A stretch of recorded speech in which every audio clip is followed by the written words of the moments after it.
It's the dream of every cricketer, the ultimate glory. Few manage to keep their date with destiny. But for many, it's been heartbreaks and a cross to bear. The Holy Grail is here in India. I'm Rupha Ramani, and Firstpost brings you the ringside view. We bring you the Cup of Dreams. Cricket World Cup coverage like never before. The champion! It's over! He's done it again!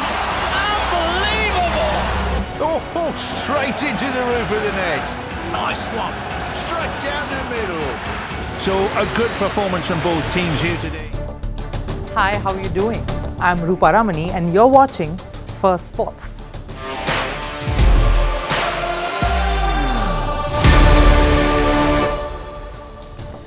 Right, records are meant to be broken. We've heard this time and again, and sport gives you wow moments. Just when you think that you have probably seen it all, it makes you believe that the most talented and impressive performances can come from the youngest minds in the business. And then it also proves that the best is always yet to come. We are living at a beautiful time, which is witnessing the confluence of the youngest being the brightest and the oldest continuing to surprise us. Age is just a number is getting reiterated all the more. On one hand, you have a young 20-year-old North Korean, Kim Tu-young, break the weightlifting world record on her way to gold. On the other hand, you have a 48-year-old gymnast, Oksana Chusovitina, an 8-time Olympian still dreaming of another go at Paris. For India too, you have a 21-year-old Yashasvi Jaiswal, who earlier today became the youngest Indian to score an international 2020 100. And then you have Rohan Bopanna at 43, claiming a mixed doubles gold with a young Rutuja Bhosle by his side, who he hadn't played alongside ever before. So sport continues to shatter cliches, and that's what we love most about it. So here's what's in our lineup today. The Cricket World Cup coverage continues here at Firstpost. On Cup of Dreams today, we get you the preview of two gun sides, Australia and New Zealand. What will be their biggest strengths in this edition? Can New Zealand repeat what they did and go one better this time in India? Rohan Bopanna joins us exclusively here at Firstpost. The 43-year-old has had a phenomenal run this year with appearances in Grand Slam finals, an Asiad Gold, farewell at the Davis Cup and more. He's at Shanghai in the quest to qualify for the Masters. And Paris Olympics still continues to be on his checklist. As always, we will get you all the stories from Hangzhou. What have the Indian athletes been up to? There have been some sensational performances in the track and field events. All of that on the show later on. And with the World Cup around the corner, Virat Kohli does something special. Stay on to listen to the man speak about the one thing he loves the most and why he's bleeding blue.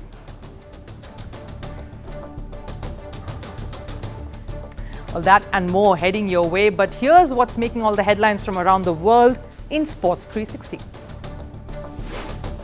The Asian Games keeps witnessing record-shattering performances. North Korean weightlifter Kim Tu-young set a world record. The 20-year-old clinched gold in the women's 59 kg division, lifting 111 kgs. In tennis, world number 1 Aryna Sabalenka has entered the round of 16 at China Open. Belarus's Sabalenka beat England's Katie Boulter 7-5, 7-6 in a tightly contested match. Sabalenka will next play Italy's Jasmine Paolini on Wednesday. The match between Saudi giants Al Ittihad and Iran's Safayan was called off yesterday. Al Ittihad refused to leave their locker room and enter the field. They were opposing the placement of a statue of an assassinated Iranian general at the entrance to the pitch. The Asian Football Confederation cancelled the match and launched an inquiry into the incident. Staying with action on the field, Chelsea beat Fulham FC 2-0 in last night's Premier League match. Mikhailo Mudryk scored in the 18th minute to give Chelsea the lead. Just a minute later, the Blues scored again with a strike from Armando Broja. This was just Chelsea's second win from their 7 matches this season. In women's cricket, the West Indies beat Australia by 7 wickets in yesterday's T20 match. Australia batted first and scored 212 runs in their 20 overs. They set a new record for the highest T20 score in a women's international game. During their chase, the West Indies took to the crease in style. Captain Hayley Matthews scored 132 runs from 64 balls. The West Indies completed the highest women's T20 run chase with just one ball to spare. With the win, the West Indies have now tied the three-match T20 series against Australia 1-1.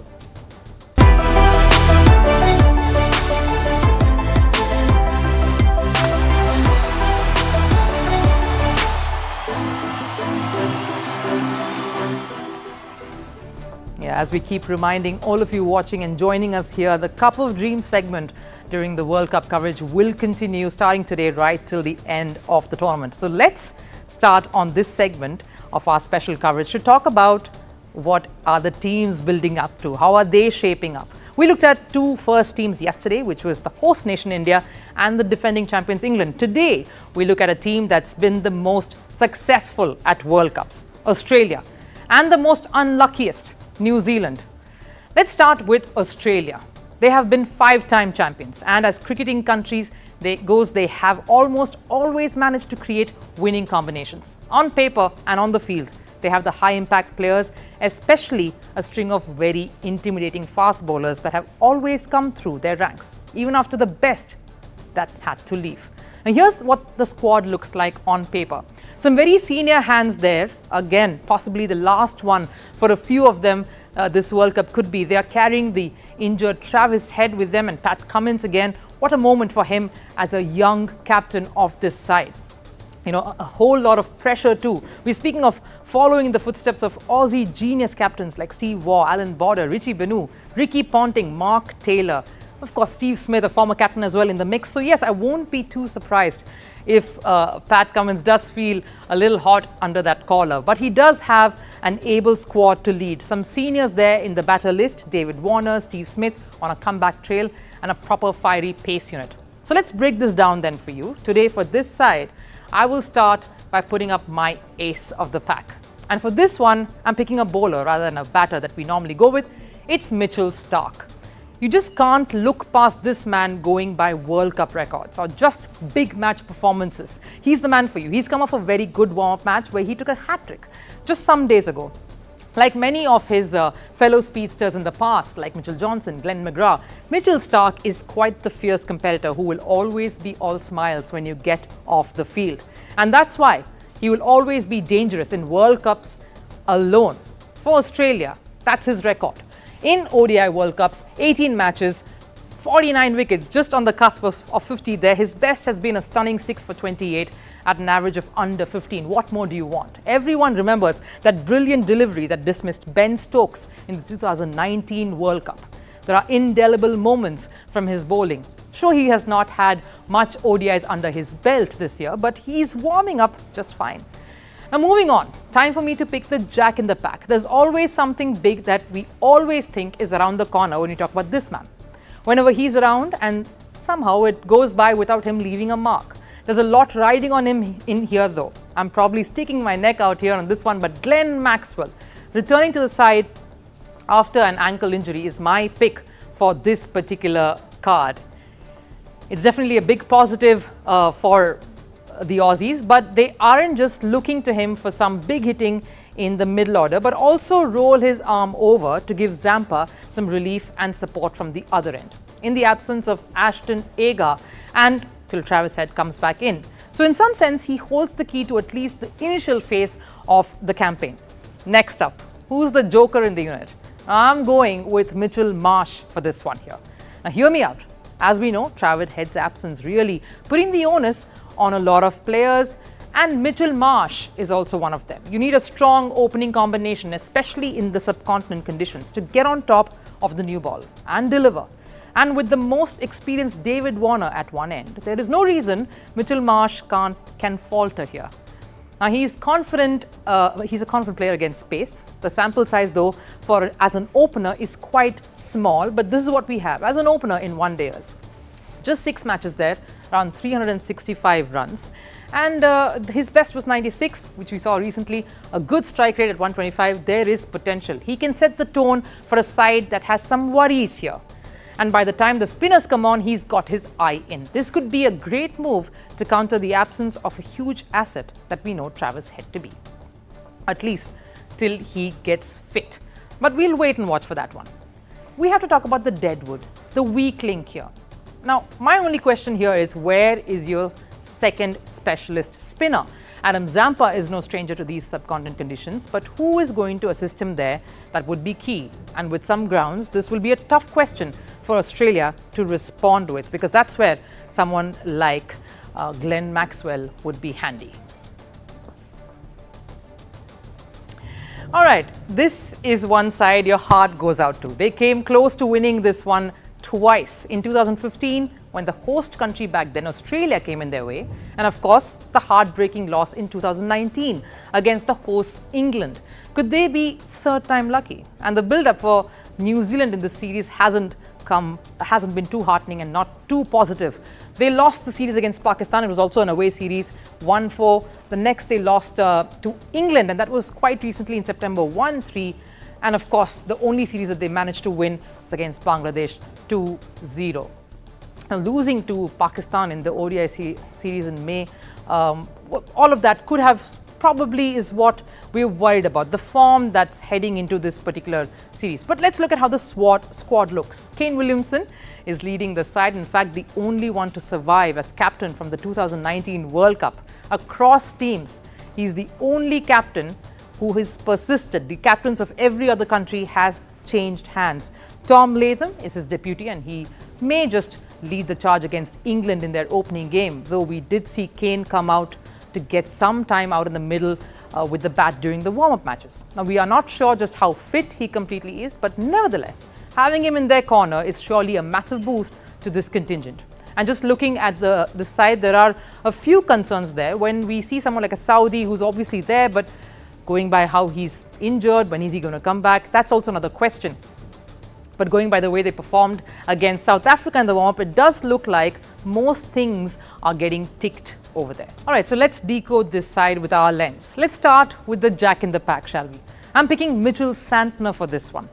He will lead the spin attack with Ish Sodhi. I reckon also someone like Rachin Ravindran, the young left-arm spinner, getting a game or two as well, just to add to the variety to this attack. But Santner will be key with the bat too, lower down the order. We've seen how important it is to have a long batting order, and Santner, low down, will be key with some of his big hits. He knows the conditions well here. And here's why he's important. He's been around for a while. He knows how to operate, can plug the runs, and give his team a shift in momentum too. That's what he looks like in ODIs. Quite a fantastic record, 94 matches, 91 wickets there. He can plug the runs and keep things in check. Now, moving on to the ace in the mix. Now, I had no trouble picking this one. I'm going with Trent Boult. Much like the Aussie setup, a lot will depend on how this man spearheads the attack, especially with Saudi still out. But irrespective, Boult is someone you will look to get those early breakthroughs and basically put the opposition on the back foot right from the start. You need a Boult to fire up and ease the pressure on relatively not so fiery batting lineup. A batting lineup that is heavily reliant on the top with Devon Conway and the like. And rounding it off with the joker card here. I'm going with Kane Williamson. Sort of like the talismanic figure for the Kiwis. He's been through all the highs and lows that this unit has faced over the last decade. Just him being there in the New Zealand dressing room will be massive. And the more games he plays, just the better fluidity from the openers into the middle order, because he holds the key to get that smoothness onto Glenn Phillips, Jimmy Neesham and Mark Chapman to take charge and take it forward. They will look to him to lead their campaign whole and soul. In terms of a concern, I would probably look at their pace unit, little teeth lacking there to support Boult, but and some firepower in the batting. Much of that will, of course, rely on Jimmy Neesham. Let's move on to some tennis now. It's been a heady year for this man here, the senior most tennis player in India, making it to 2 Grand Slam finals this year. In fact, becoming the oldest player at 43 to make it to a Grand Slam final at the US Open this year. He called time to his Davis Cup career, and now he just wrapped up his Asian Games campaign with a gold in mixed doubles with Rutuja Bhosle. And he's already on to the next assignment in Shanghai, where he's hoping to qualify for the Masters. So on mic up today, I have Rohan Bopanna joining me from Shanghai. Thank you so much, Rohan, and welcome to First Sports. Oh, most welcome and good to be talking to you. After a long time, and glad to hear that you guys are starting a new venture there. Thank you so much, Rohan. Now, the first question I have to ask you about is, of course, the Asian Games gold, because quite a seesaw campaign itself with the doubles and, of course, joy at the mixed doubles. Firstly, definitely like the gold. Can't complain with that. But going into the games, that was my goal. And knowing the fact that we genuinely had shot to win a gold, and sometimes I like to ensure that, tell myself why the purpose of I'm making that journey. I made my debut in 2002 in Asian Games in Busan. So it has been a long time. So I'm when I was sitting on the flight, I was really thinking about it, and it's like, why am I going again to Asian Games? What is the purpose of going there? And obviously there are young players going in there, young team going into Asian Games, and what do I bring in? And those were obviously the thoughts. And then I said, what, let me, because I was thinking it, I said, okay, let's record it. You got to manifest things. You got to first believe it before you even get to a place. And once we got there, of course it started off with a major setback, losing that men's doubles. So but those are the things your experience has brought in to understand. These losses happen. Obviously, when I was practicing there, I told myself, it's still a big event to play mixed doubles, even though I was playing with somebody for the very first time. She was playing for the very first time in Asian Games. I said, let's take one match at a time just to understand how we just manage things, and then we can, take it forward from there. And thankfully for me, when I decided to play with Rutuja, I kind of had an idea of what she brings into the game, and what her strengths are. I'd also spoken to the coach on which side she likes to play. So I said, okay, let's keep it as simple as what she's comfortable with, and then take it forward from there. And extremely happy. Right, and we were overjoyed seeing that play out as well for us. But the words you use so much, you said, there's so many other younger people coming in, but you also said the word experience. You're clearly proving age is just a number, and how much of that has really had its impact, especially in building these partnerships that you have on court.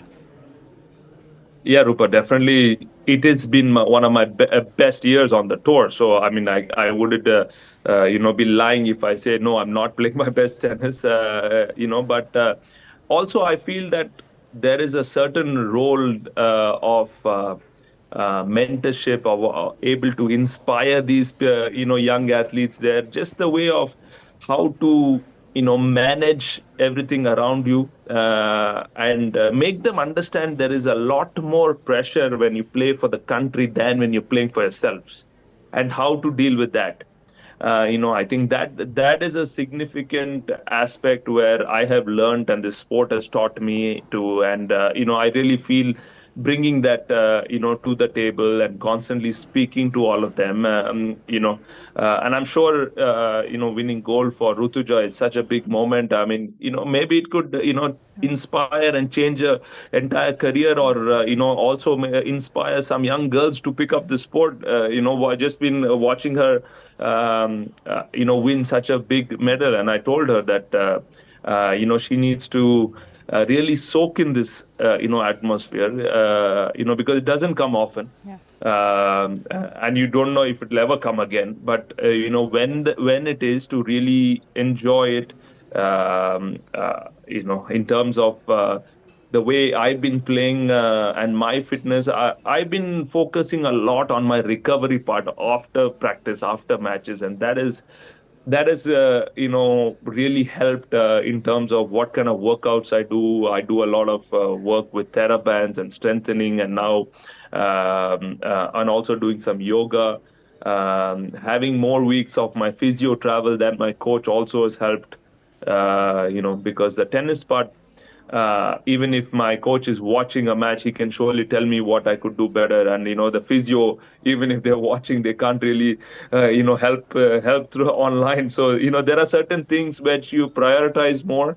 I think that in that aspect, I think doing the right kind of discipline, doing the right kind of exercises, focusing on recovery also has played a lot in terms of how my mental strength has improved, and brought a big aspect to the game. And I've been enjoying my tennis, enjoy competing, and I think that mental strength is the biggest key which I think brought in to this sport. And after so many years, uh, it's like any field. I mean, if you're working in a space for 10, 15 years, you bring in a certain kind of experience. I think so.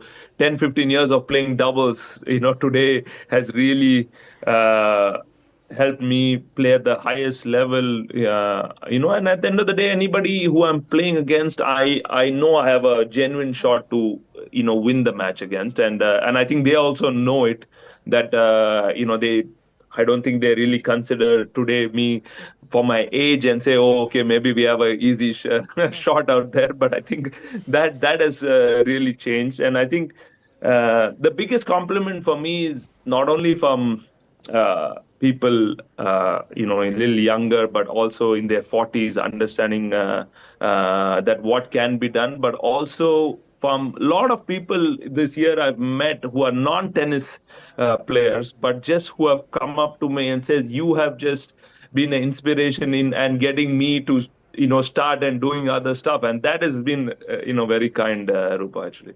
Yeah, but to be honest, Rohan, you've actually seen it all. You've seen all the highs and lows in your long career. You've sort of traversed all that, and you're probably having like you said, the best year possible in tennis.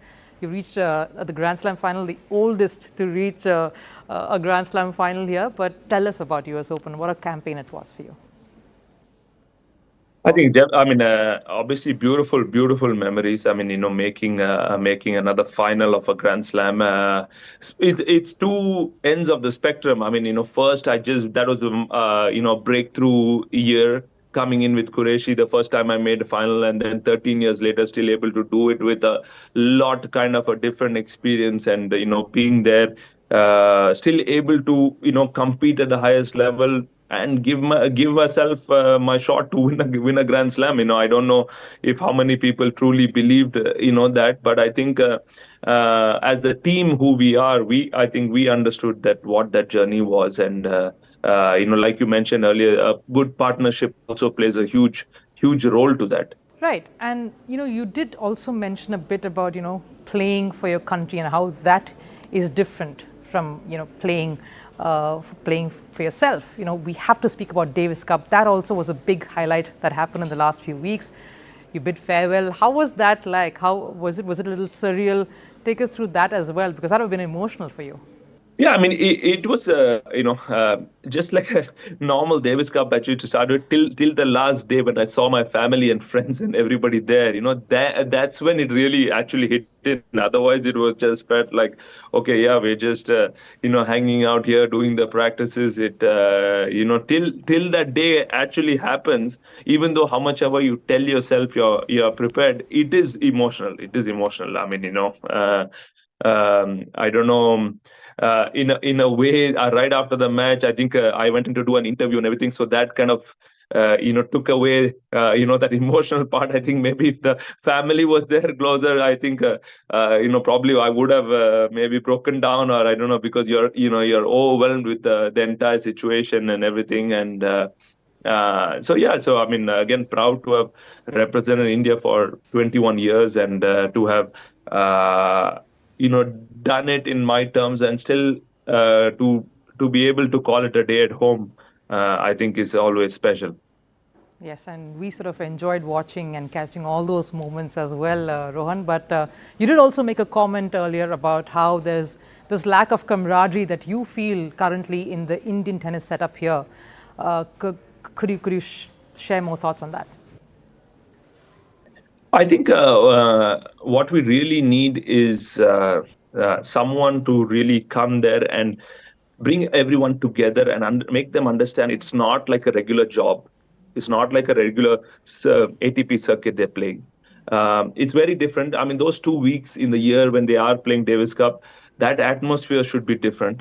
Everybody need to be there to support each other, play each other. I mean, it's not only about their match and then they either they leave or either they go back to the hotel or whatever that reason may be. And I think that comes from the top of understanding and being there, and it's, even though it's twice a year, to even have that communication through the year. So when the player comes in, he needs to be comfortable about the surroundings, and that I think will bring that change. And that is somewhere kind of lost, I feel. Yes, players want to play Davis Cup, and sometimes I feel whether it is, I'm playing another tournament, I don't want to travel all the way to maybe that country or this country. But then when you bring in a good camaraderie, I think a player automatically will look forward to, and that is what I loved about Davis Cup. I mean, going there, no matter what differences who had in that 5 days, in that 1 week, in that locker room, it was amazing.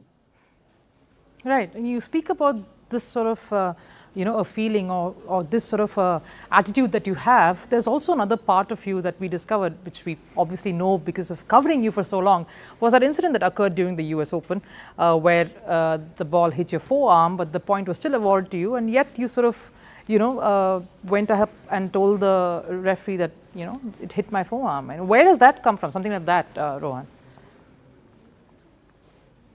It comes from the upbringing, Rupa. It comes from the upbringing to have always been taught to do the right thing. No matter what the situation is, or whether it's on the tennis court, whether it's outside the tennis court. I think those things come in, from having the right kind of people surrounding you, making you understand, how the journey is.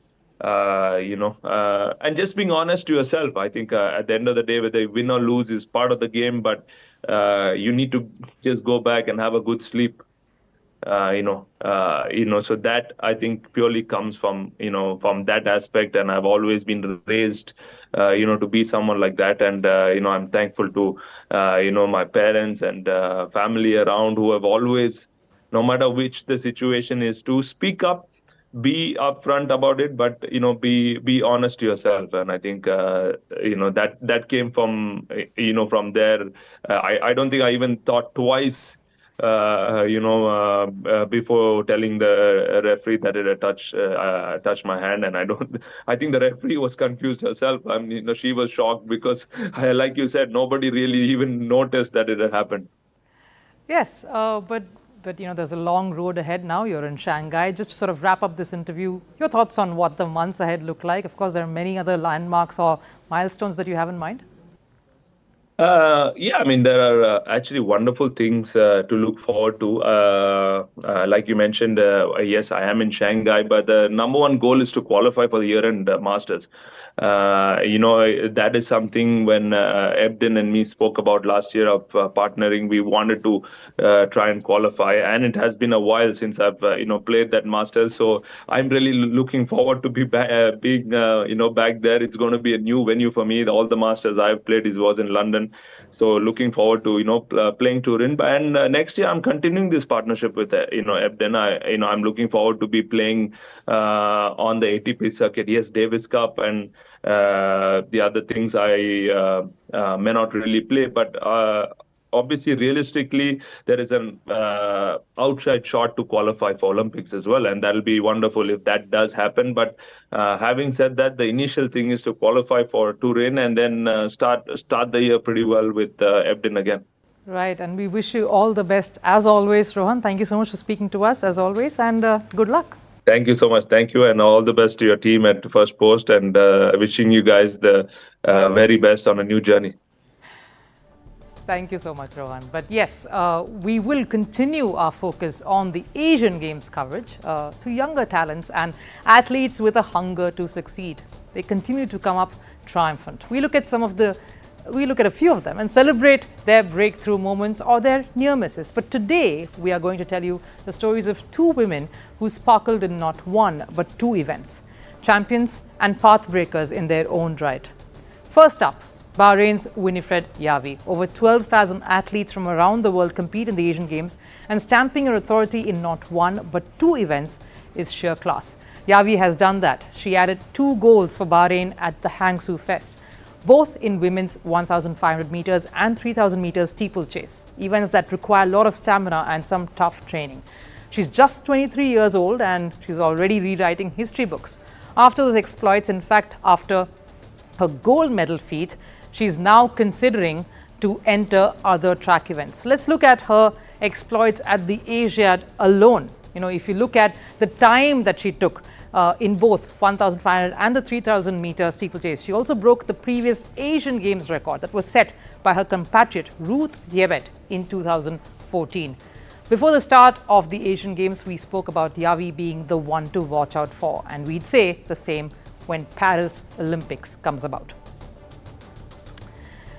Now, the next one on our radar, Shanti Pereira from Singapore, who left her mark in 2 events, a historic gold in the women's 200-meter race and a silver in the women's 100-meter race. This was Singapore's first athletic gold medal since 1974. That's incredible. After winning the 200-meter gold, she crouched on the racetrack, draped in her country's flag and covered her face in tears. Shanti had finally broken her country's 50-year-long wait for that all-elusive track and field medal. Now let's have a look at what our Indian athletes are up to. Here's a roundup. India is currently ranked 4th on the medals tally. It has 62 medals in total, 13 gold, 24 silver and 25 bronze medals. Indian boxer Lovlina Borgohain advanced to the final of the women's boxing 75 kg event. She competed against Thailand's Bason Manikon in the semi-final. Lovlina won the fight 5-0 by points and secured at least a silver for India. With this, she has also qualified for the Paris Olympics next year. Meanwhile, Indian boxer Preeti Pawar clinched a bronze. That was in the 54 kg women's boxing event. Preeti put up a valiant fight in the semi-final but went down against her Chinese opponent. India beat Nepal by 23 runs in the men's T20 cricket tournament at the Asian Games. India posted 202 runs batting first. 21-year-old Yashasvi Jaiswal smashed a century in just 49 deliveries. Jaiswal is now the youngest Indian batter to register 100 at a T20 international match. Nepal ran out of deliveries during their chase with 1 wicket in hand. India will now play in the semi-final on Friday. Meanwhile, the Indian women's hockey team are through to the semi-final. They thrashed Hong Kong 13-0 in their group encounter to secure a resounding win. It was a good match. I think so. Team really played well, and we tried to do some things that will help in our upcoming matches. Like we are in semi-finals, so our focus was on moving the balls and being the pace and prepare for the next match, because we were already in the semi-finals, so better be prepared for the semi-finals. The game started off with India taking a comprehensive 4-0 lead in the first quarter itself. The second quarter continued with the Indian women dominating the field. Vandana Kataria, Deepika, Monica, Deep Grace Ekka, Sangeeta Kumari, Vaishnavi Vitthal Phalke and Navneet Kaur netted goals for India. Their next match is on October 5th against China. On to the women's 3,000-meter steeplechase event. India's Parul Chaudhary got a silver and Preeti Lamba got a bronze. Parul clocked 9 minutes 27.63 seconds, just 9 seconds behind the racer from Bahrain. Meanwhile, Preeti snatched the bronze with her personal best of 9 minutes 43.32. I want to thank all the Indians who have prayed for me and also my family who has supported me throughout. This is the first time I have won 2 medals in steeplechase. India also won a bronze medal in the men's 1,000-meter canoe double race. Arjun Singh and Sunil Singh Salman finished with a time of 3 minutes 53 seconds .32. Kazakhstan took the silver and Uzbekistan bagged the gold. Absolutely lovely to see all those results coming in, and of course there's many more days to go, and India continuing to hold on to that 4th position in the medals tally. No one leapfrogging India just yet.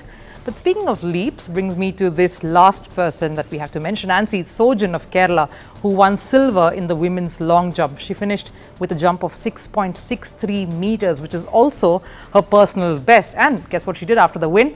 She grooved to her favorite track from down south. That's how you celebrate. But that's all the time we have now on the show for you. Before we leave though, as always, we leave you with a parting shot, and we've saved the best for the last. As we promised, we get you India's most loved cricketer, Virat Kohli, who is busy at a sporting venture outside the country, speaking about his first love, cricket, and his team.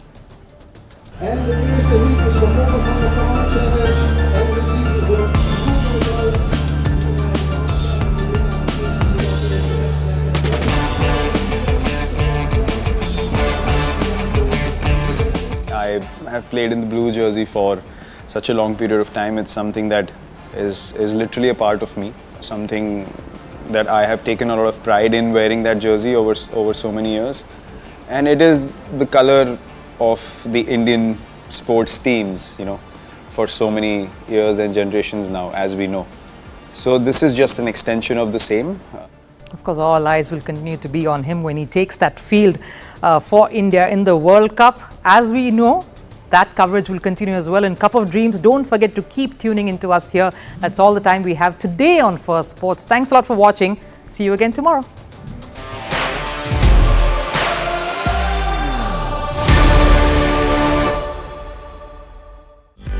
It's the dream of every cricketer, the ultimate glory. Few manage to keep their date with destiny. But for many, it's been heartbreaks and a cross to bear. The Holy Grail is here in India. I'm Rupha Ramani, and Firstpost brings you the ringside view. We bring you the Cup of Dreams. Cricket World Cup coverage like never before.